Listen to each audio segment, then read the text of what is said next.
Bonjour M. Jean Kachende, bonjour M. Koundoul. Bonjour. M. Jean Kachende et M. Koundoul, vous êtes le dirigeant de Chafrique. M. Jean Kachende, ma question va vers vous. Vous êtes le président de Chafrique. Parlez-nous de c'est quoi Chafrique? Oui, Chantier d'Afrique et du Canada, en acronyme Chafrique, c'est un organisme à but non lucratif qui œuvre pour aider les immigrants, surtout d'origine africaine, à s'intégrer dans cette société d'accueil par la voie de l'entrepreneuriat. Okay. Et puis, on s'est dit au niveau des chantiers d'Afrique que bon, il y a toujours des problèmes pour, par exemple, s'insérer dans cette société d'accueil, mais l'entrepreneuriat, c'est une voie d'avenir. Une voie d'avenir dans quel sens? Nous disons qu'au lieu toujours d'être demandeur d'emploi, on peut en créer. Avec tous les programmes qui sont mis à la disposition par le gouvernement du Québec et le gouvernement du Canada, on peut être des créateurs d'emplois et offrir aussi de l'emploi à d'autres personnes au lieu toujours d'être demandeurs d'emploi.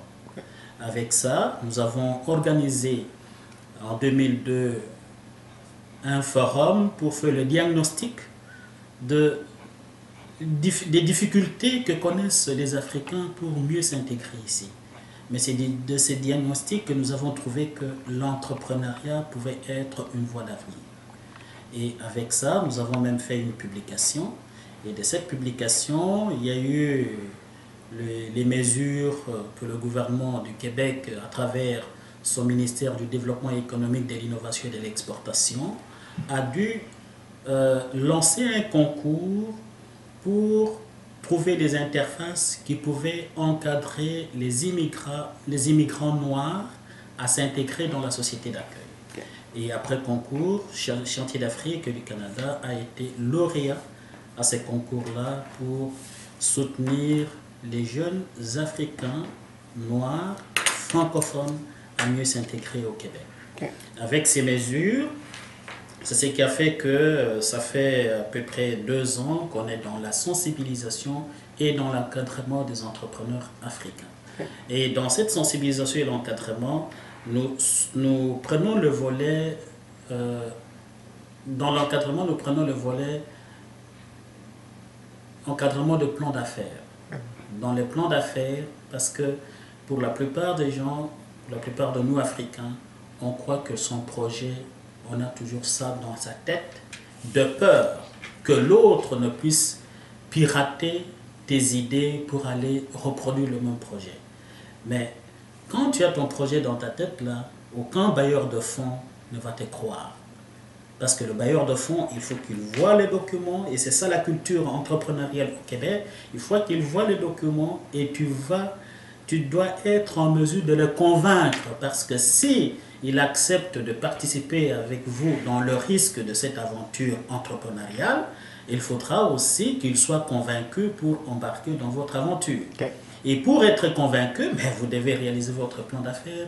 Il y a beaucoup de choses qu'il faut faire, c'est-à-dire pour réaliser ce plan d'affaires, ça va dépendre de votre bilan personnel et ça va dépendre aussi de l'étude de marché. Pour la plupart des business africains, la chose qui est difficile, qui est toujours négligée, c'est l'étude de marché. Oui, Monsieur Kachende, oui, j'aimerais vous parler de ça.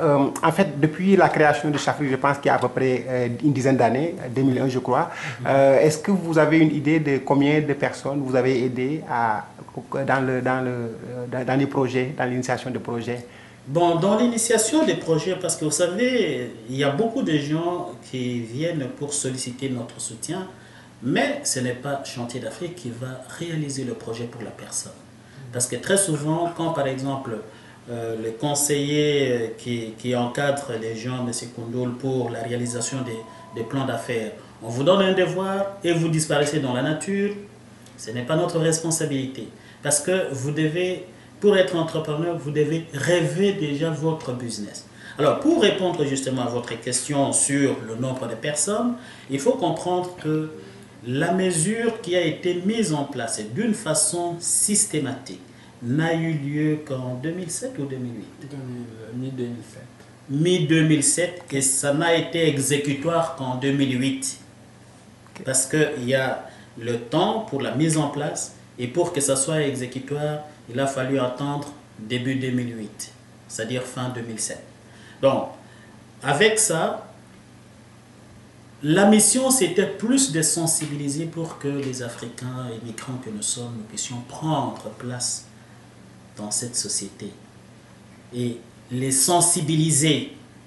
Et cette sensibilisation, je pense que ça a très bien réussi, parce que l'objectif, ce n'était pas que nous devons offrir des financements, parce que la mesure qui a été prise, c'était pour sensibiliser les Africains. Donc, Chafrique ne finance pas de projet ou bien...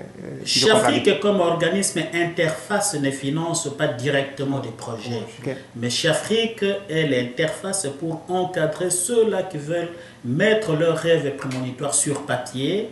Et puis, on vous encadre pour l'élaboration de votre plan d'affaires. Il y a une autre interface qui s'occupe de la gestion du financement. Oui. Et là, au niveau de Chafrique, nous avons plusieurs étapes.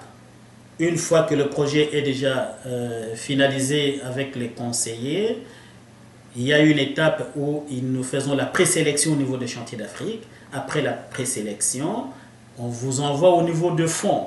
Et on vous entraîne comment défendre votre projet auprès des bailleurs de fonds. Oui, parce que c'est votre projet et vous devez convaincre les bailleurs de fonds. Oui, oui, mais M. Kassende, moi j'aimerais savoir, les gens à qui vous avez aidé ou bien fait le suivi, est-ce qu'il y en a combien de compagnies qui ont pu survivre ou bien qui ont réussi?